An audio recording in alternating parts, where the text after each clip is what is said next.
Welcome to the eCommerce Badassery Podcast, the place for scrappy female entrepreneurs who want to learn actionable steps and strategies to grow the traffic, sales, and profit in your e-commerce business. I'm your host, Jessica Totillo-Coster, a 20-year retail veteran who spent 3 years as the only employee of a 7-figure online store. That shit was crazy. I know exactly how it feels to do all the things, and I'm sharing everything I learned the hard way so you don't have to. I may have started this business by accident, but supporting badass bosses like you lights me the fuck up, and I am so stoked to see you grow. Are you ready, babe? Let's roll. Welcome back to the eCommerce Badassery Podcast. I'm your host, Jessica Totillo-Coster. Today's guest is a little bit of a departure from what you'd typically expect on the show, and I was a little skeptical at first when his name came across my desk. But after having our pre-chat, I knew that he had a lot of value to share, especially for those of you who are scaling your way to multiple 6 and 7 figures. Brian Burke is the founder of SellYourMac.com, an Inc. 5000 company that has paid out $40 million to Apple users and is one of the world's largest purchaser of used Apple products. And I know you're thinking, why are we talking about buying and selling Apple products? Because when it comes to scaling, it doesn't matter what you sell. Keeping your customers happy, growing a team that works their butt off for you while still being able to pick your kids up from school and giving back to your community doesn't happen without some smart strategies. In this episode, Brian shares what he credits most to his success of building the #1 ranked Apple trade-in business in a very crowded market, why moving from the basement of his first house into a real warehouse was a game changer for his business, and no, it's not what you think, and why he still runs this business even though he doesn't have to. Let's get into the interview. Welcome to the show, Brian. Hey, Jessica. Thanks a lot for having me on. Yeah, I'm excited to chat with you today. And I did intro you, obviously, already, but I would love to hear in your words why we should listen to anything you have to say today. Wow.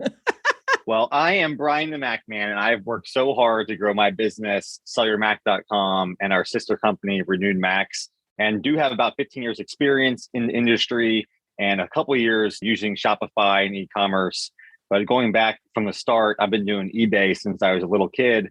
And so a lot of time working on e-commerce and experienced the growth pains. So I have a lot to share that could help your audience. Okay. I love it. And I know you guys listening are like, sell your Mac. Like, I don't sell Macs or computers and I don't use eBay. Like, why do I want to listen to this guy? And don't worry, like I do with everyone, we had a pre-conversation first. And I know that this conversation is going to be really, really relevant to those of you who are growing your businesses. Maybe it's growing faster than you expected it to, and you're a little overwhelmed. You're not sure what's going on. Or for those of you who your plan is to grow a really big business, but sometimes we don't know everything that's going to come with that. So that's really what we're going to be talking about today. Like, as you are growing your business and adding on all those zeros, all those figures, like, what are the things that we need to be thinking about? What are the things that people forget? And how do we make those milestone decisions? Like, when is it time to get a warehouse, or should we be outsourcing to a 3PL? So what kind of insights can you give us about that, Brian? Or what have you seen and what did you do in your business? Okay, everyone, whatever you do, do not forget about your customers. They are the lifeblood of your company. Whether you are a one-man or woman shop or 100 or 1,000 person company, you always have to be caring for your customers the same way you do when you're a startup. And that means truly responding to them very quickly, taking care of their needs. And when you do that, they're going to be raving fans. They're going to spread the word about your business. They're going to shout about you on social media. But the opposite, if you don't take care of them, you're going to have terrible reviews. And ultimately, those declines are going to hurt your business and your revenue. So we've kept the mindset that we're going to take care of our customers the same way we did when we first got started. And it really has tremendous value for us. We have tons of raving fans. We're the top rated in the entire industry when it comes to Apple trade-in. And that means a lot to us because our customers love us and we're always doing the right thing. You know, if anything ever happens that there's an issue, which certainly they do come up, We take care of the customer right away, and we bend over to make sure we can help them no matter what their problem is. So let's talk about that a little bit more because, how are you doing this at scale? How many people do you have managing this? And did you hire them like customer service agents before you thought you were going to need them? Like, what did that look like? So you definitely need to hire ahead of the need. All of a sudden you're like, the phone's blowing up. How do we answer it often enough? Got to hire another human. And one of the things is we're using real people at our office. We're not outsourcing it to a call center or anything like that. So these people have really intimate knowledge about everything going on at the company. So they can speak intelligently and answer all the questions right away. And if they don't have the answer, they know who they can just go knock on someone's door down the hallway and find out for the customer. So I think having people that are always willing to answer the phone and email and get back to people right away is really crucial. And, at the point where you can't handle it is when you need to hire someone else. So that's, different for every business, but just stay cognizant of it and make sure you put that in place. Yeah, I love that you're keeping it all in-house. And I'm sure you guys listening, you have contacted customer service of some big company and that person legit has no idea what they're talking about. Unless you're asking for a tracking number, they can't help you because they are outsourced somewhere else. And it's super frustrating as a customer. I fucking hate that. In terms of kind of I feel you. Yeah. Everyone who listens to this podcast knows, I'm kind of a potty mouth and I like to keep it real. So how many people are you managing on your customer service team right now? We have 3 people right now helping out in customer service. And if they're not actively doing customer service, they also can help out with sales support and stuff like that. Got it. So how do you keep them motivated and excited to keep answering the same questions over and over again and dealing with customers that are probably a little bit annoying? Any tips for us there? Not every customer is nice, but we do try to work around it. One thing we do is we have a bank now of a lot of answers that people ask frequently. So if you ask us a question that we've already answered 100 times, we can just copy and paste that. We can tweak it if it's different for your needs. But having that built up so we're not constantly writing things out. And one tool we use for that is called Text Expander. And it's a pretty cheap tool. I think it's around $40 maybe for a year for everyone to use it. And what it does, you can type in a certain group of characters, it'll automatically pre-fill the answer. So really great for kind of your top 10 questions and answers you might have. You could instantly hit 3 key commands and have it fill it out for you. Oh, that's amazing. Text Expander. I feel like I need that in my own life too. Yes. It's kind of like on iPhone. You can, save something, on my way, just OMY. There you go. Yes, I have a few of those things set up in my phone. Most of them are so that it doesn't correct my profanity, You don't mess around.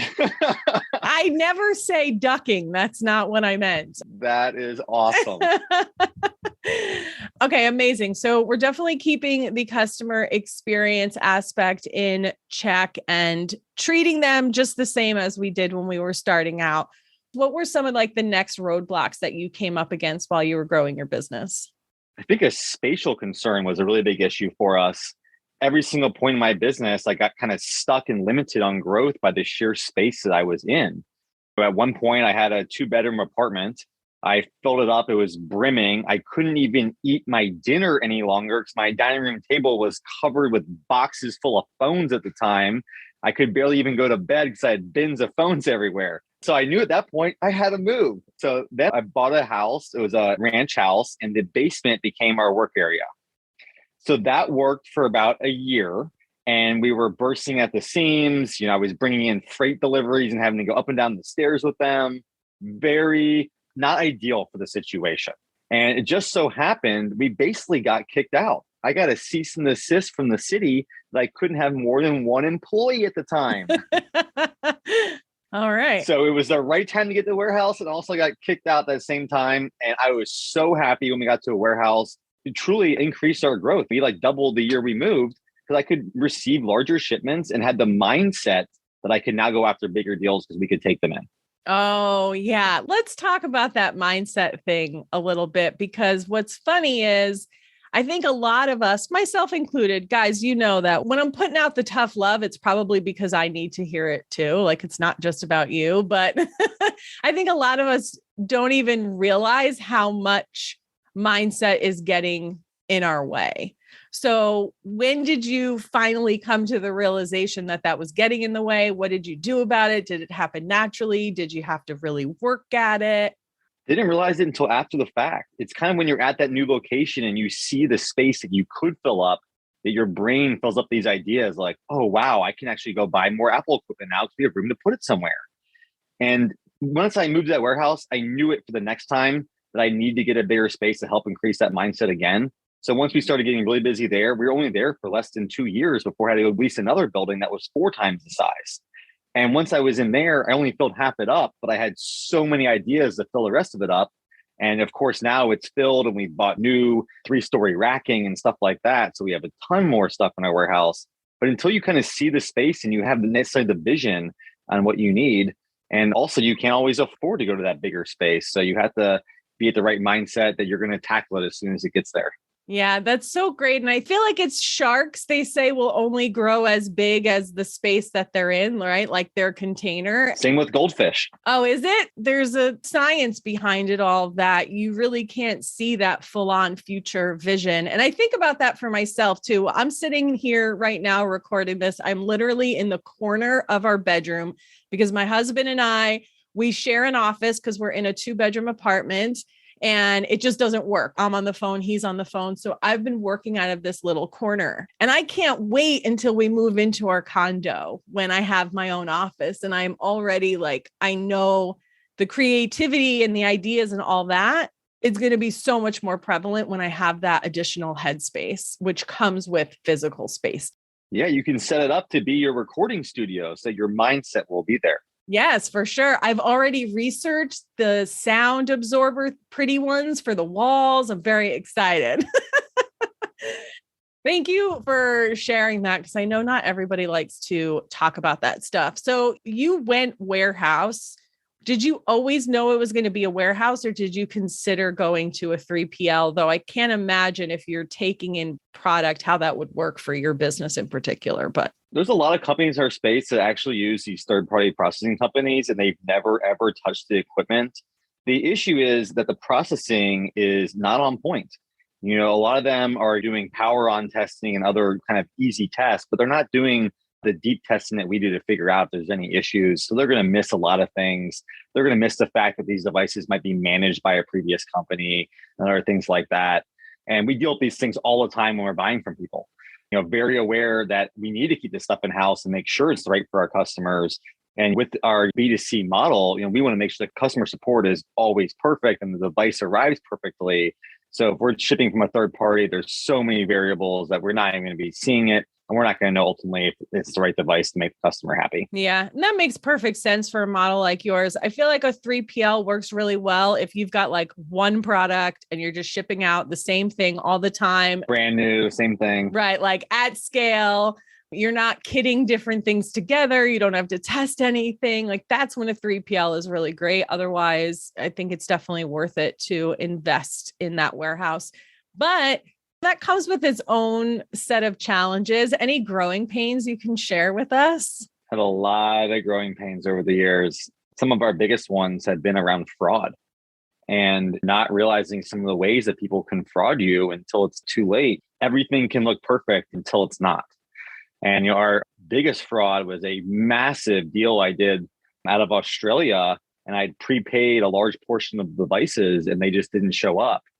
And even though I won the lawsuit and triple damages and all these other things, ultimately the owner of the company fled the country and the business was bankrupt and I got nothing out of it.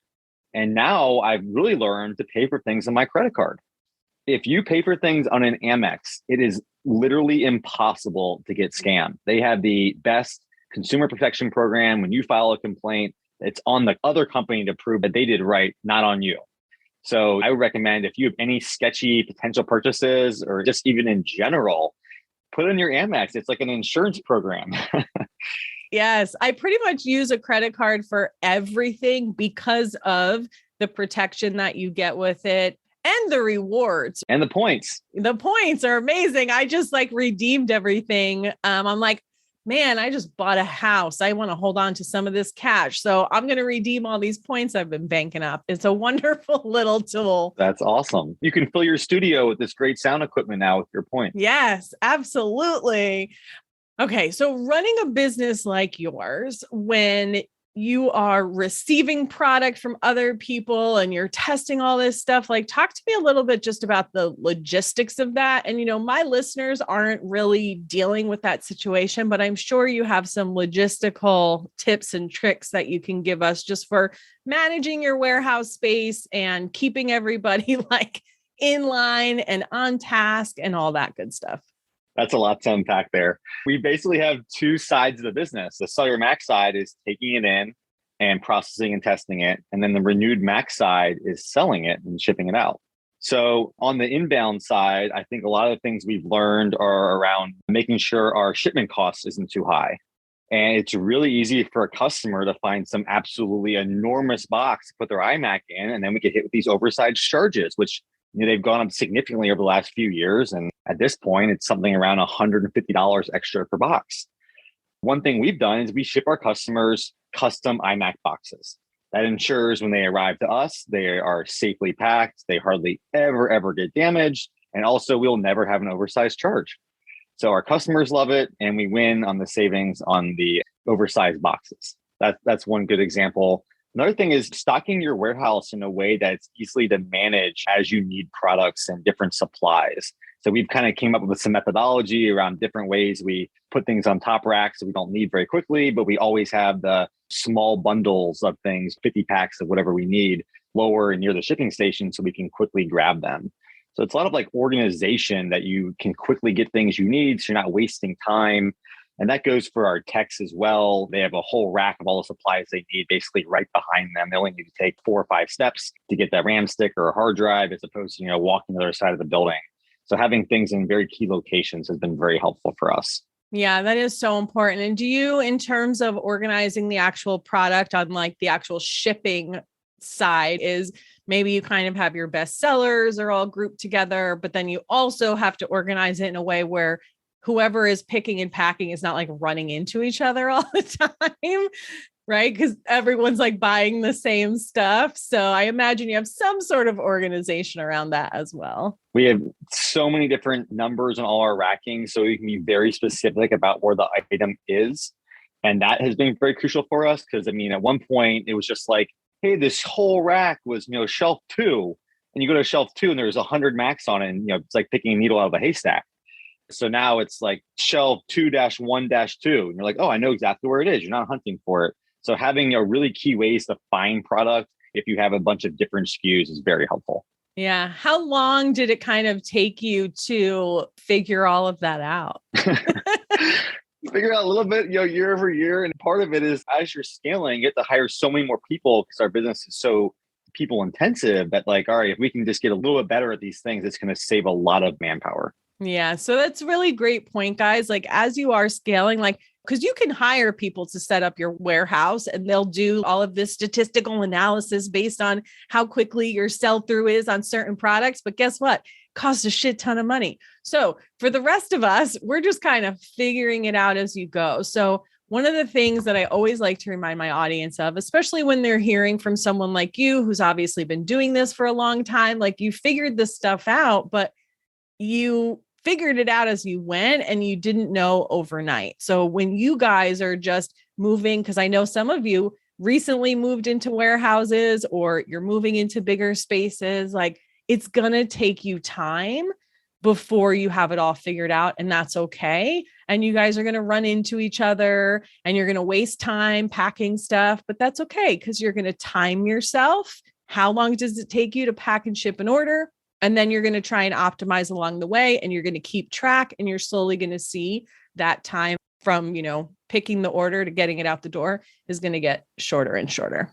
Just a little. To your point, I think the inefficiencies in these small businesses, it sometimes takes so much time to overcome them that you can't do it until you've gotten to a point, a few years from now, because you can't really pause to figure it out.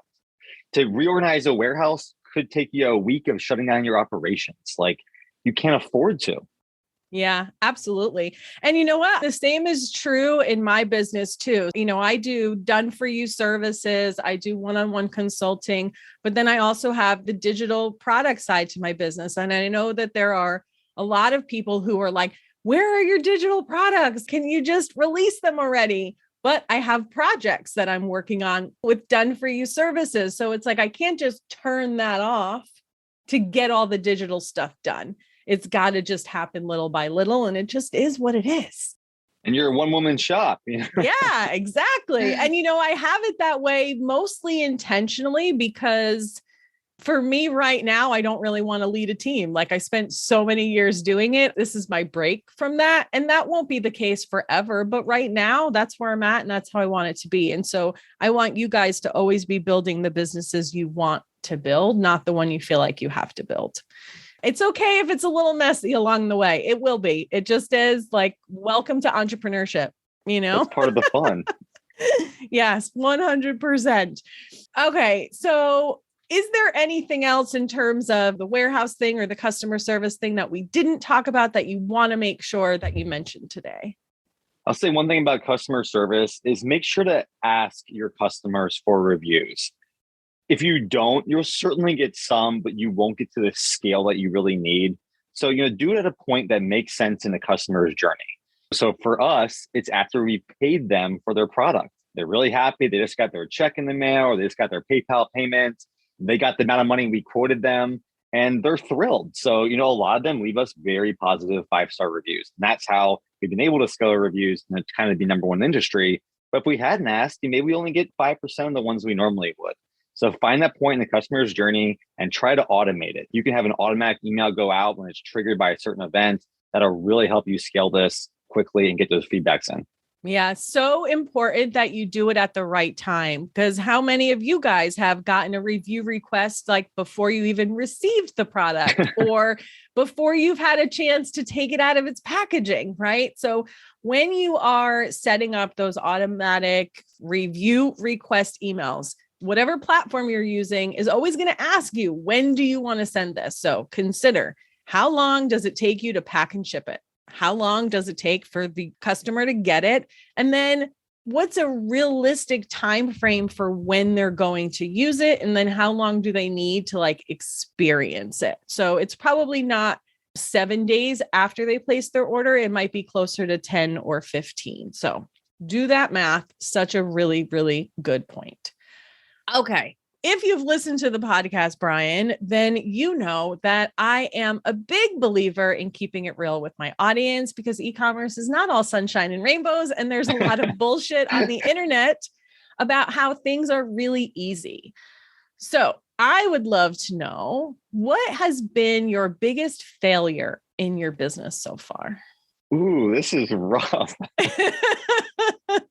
I look back on all the things we've done. The fraud certainly hurt us and stuff like that. My personal biggest failure is maybe not hiring and growing the business as fast as humanly possible. It can go both ways. I bootstrapped the business this whole time and it still is. And I always second guessed myself, what would have happened if I did raise capital and put the energy behind it when I knew I could? And I'll say the word failure because now there's so many big competitors that have caught up and passed up where we are in our journey. And they've all taken in money, some a ton of money. A recent example is a company called Back Market. They're a big platform that we do sell on, and they've been able to scale now to over $5 billion valuation. They just raised $500 million last week. And the idea is not that crazy, and that could have been us. So it's like, I just didn't have the foresight to maybe raise money and scale the business as I had the vision. I just kind of kept it a smaller company. And to your point about lifestyle, that worked out well for me. And I have a family now with 3 kids. So it would be really tough to do that. But I've always really envisioned scaling my company and growing it to that level. Yeah. And that's such a great point. And one of the things that I talk about a lot is, do you want the business that comes along with that type of investment value, the expectations, the people you have to answer to? Yeah, maybe not. Yeah. So knowing then what you know now, Knowing that you were going to have a family with 3 kids, knowing that these people were going to come into the space, do you think that you would have gone the investment route? From day one, probably, just because then I didn't have a family and I was so gung-ho on growing the business. My average night going to bed was about 4 a.m. I was just crushing it. And I had the energy to do it. And now I'm trying to focus more of the energy on the kids. So I probably couldn't do it at this time. Yeah. Well, I guess if you had done it from the beginning by now, you probably could have exited and you could have just like hung out with your kids and all would have been well. That's funny. But yeah, I mean, it matters. It's definitely a consideration. You know, I was just talking with a client yesterday. We just kicked off a project together and I worked with her about 2 years ago. And her business has grown exponentially in the 2 years since I've known her. And even when we were just trying to figure out when we were going to have our calls, she was like, oh, my calendar, I don't know. And I was like, you're like a real CEO now. And she was like, yeah. And it kind of sucks because the thing she loved to do was create content and talk to her customers and hang out with them on social and buy new product to sell in her shop. And she doesn't get to do that. She had to hire people to do that because she needs to manage everything else. And so it's not enough to just want to make a ton of money in your business. Like you have to be realistic of what you want your day-to-day to look like. So really important.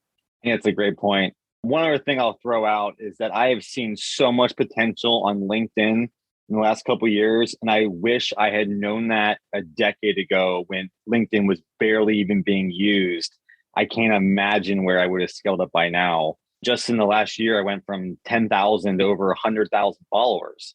But if I started 5 years ago, it could have been millions. Yeah. And that's got to be amazing for you because I imagine you buy a lot of like old equipment from businesses and stuff like that, probably, and probably sell them new stuff. I'm sure that's a great option for you too.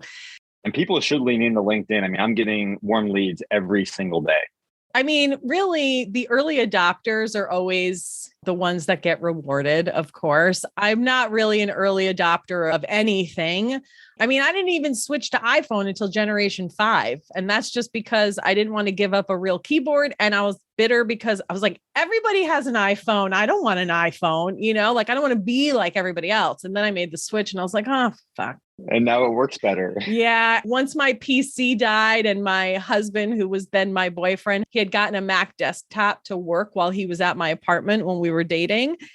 And so I started using that and I was like, oh, this is better. Thanks for coming over to the Apple side.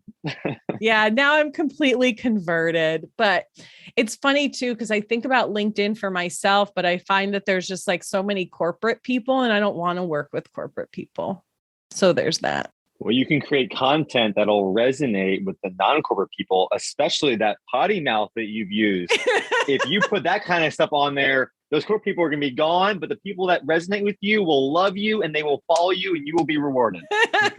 That is very true. People either love or hate me because of my potty mouth. And that's exactly how I want it to be.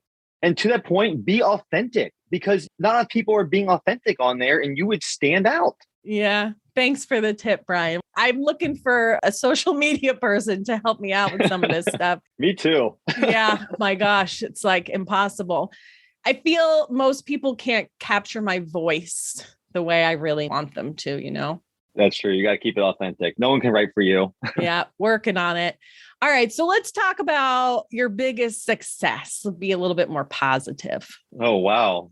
These questions are great. I do like it. I would say in general, helping out so many people, I have a team of 20 and knowing that I support my team and their families, really brings me a lot of joy. And that's one reason I keep this business going. I have other ideas that I think can make a lot of money as well, but I really love supporting everyone in this company and I want to continue that. And, I see that a lot when we have an annual company event, for example, and everyone comes together and just that appreciation of kind of that family atmosphere we've created and how many people we've helped. And then on another side of helping people, I love gifting Macs to underserved students. And it's been a lot tougher doing this during the pandemic. I used to go to these awards events and gift Macs at those events. Now trying to do it more virtually. But really, that brings me a lot of joy. I usually cry when I'm giving a Mac to someone. And I'm very appreciative that I had the tools to be successful growing up. My parents bought me a Mac when I was in grade school, and I've always had technology available to me. But a lot of these people don't. And you hear stories that they're trudging through snow to go to the library to write their papers, or they're trying to write a paper on their phone and stuff like that. And you're like, wow, we really can make a difference here. So that brings me a lot of joy. Oh, that's so amazing. And see, I would be the person that was crying, watching you give the Mac to someone. Like, I'm that girl. I cry at shows like The Voice when people are like achieving their dreams. That makes me cry. That stuff's intense. It's hard not to. It's like they realize something that they never had. It's amazing. Yeah. I think back to when I was I guess it was when I was going into high school. My mom had to take a loan from her 401k to build me a computer so that I could write papers in school, because this was just becoming a thing, aging myself a little bit.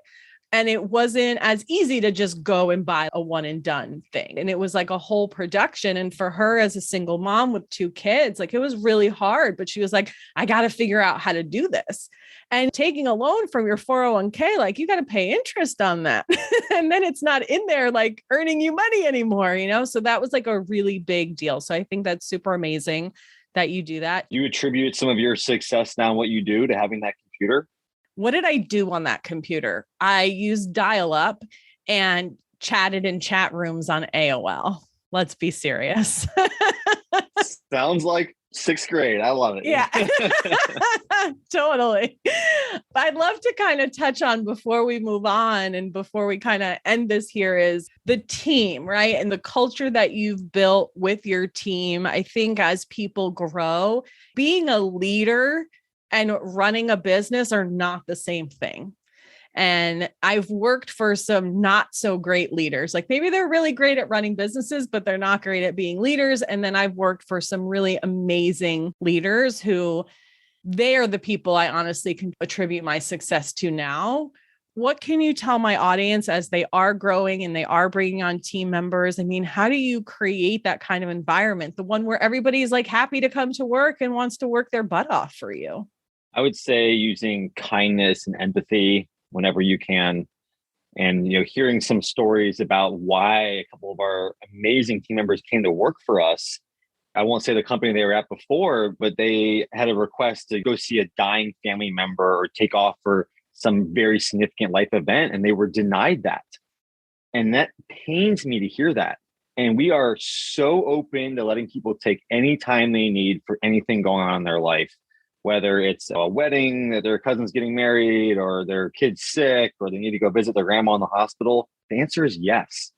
And they know that. So it creates such a relaxed environment that there's never a stress around needing to leave the office and go help their family out, or just whatever the case may be. And I think really understanding that and helping people out. A couple of times I've funded something for someone's family event. One of our employees' mom passed away and they couldn't afford the funeral. And it hurt me so much to hear that I pulled together and got a little bit of help from our people there, and we helped make that happen. And so just doing things like that, I think goes such a long way. And you could use the word like family culture. I don't necessarily call our business a family, but I had that kind of mindset that I'm just always there for them, and whatever they need, I'm there to help. Oh, that's so amazing. It's so important because like your business is nothing without your people. And I remember a friend of mine, her husband, he had created this app, which he has since sold. But when he built the company, one of the things that he implemented was unlimited vacation. It's not 2 weeks, it's unlimited. And the thing is, people don't really even take that much vacation, right? They take less when it's unlimited. Yes, seriously. But knowing that the option is there and that your company actually gives a shit about you ultimately just makes you work harder. So let's assume that our listeners have completely tuned out our entire conversation. I'm going to ask them to come back right now. If you could give my audience one thing to take away from this episode, something that they should 100% implement in their business, what would that be? Customer experience will set your business apart from all your other competitors. And that is one of the only defensible things you can have if you're just working in an industry that's, a low price strategy. You have to give them value, and doing great customer experience can be that value that'll set you apart, create raving fans and bring people back time and time again. I love that. And then last question, if you knew then what you know now, is there anything you would have done differently aside from what we already talked about, getting an investment? Maybe hire more amazing team members. You realize how much it helps to have A players on your team. So having a couple more A players from the start would certainly be helpful. And, there's lots of other small things I could have done differently that you made errors on, but some of it's a learning experience to help you get where you are. So I don't want to take all those back. Yeah. Oh, I love that. Yeah. Maybe more team members, so you didn't always have to work till 4 a.m., right? You won't scale your business if you don't put the energy in, no matter how many people you have. So that was my mindset. I had 5 people at the time, but I still just worked crazy hours. When you're so passionate about something, your battery kind of goes forever. Yes. Oh my God. That's so true and so important. I'm not about the hustle forever by any means, right? I'm not about that life, but you do have to hustle in the beginning. And I think there's a lot of people on the internet who say, oh, it's really easy. Just run some ads. You don't have to work that hard. And that's crap. If you are just getting started and you are not prepared to hustle, then start a different business. Stop now. If you're not passionate, you won't hustle, get out. Yeah, just go get a job. Honestly, just get a job and just clock in and clock out, because that is not what entrepreneurship is at all. But it's the best job I've ever had. So I'm loving it. Well, thank you, Brian, so much for being here and just for having such a wonderfully informative, yet still positive and hopeful conversation. I really love that. I definitely enjoyed it. I hope your audience got some great takeaways and hope they're going out and crushing their business every day. Yes. Thank you. And thank you guys for spending your time with me. I know you could be anywhere on the internet right now, and I appreciate that you are here with me, and I'll see you on the flip side, friend.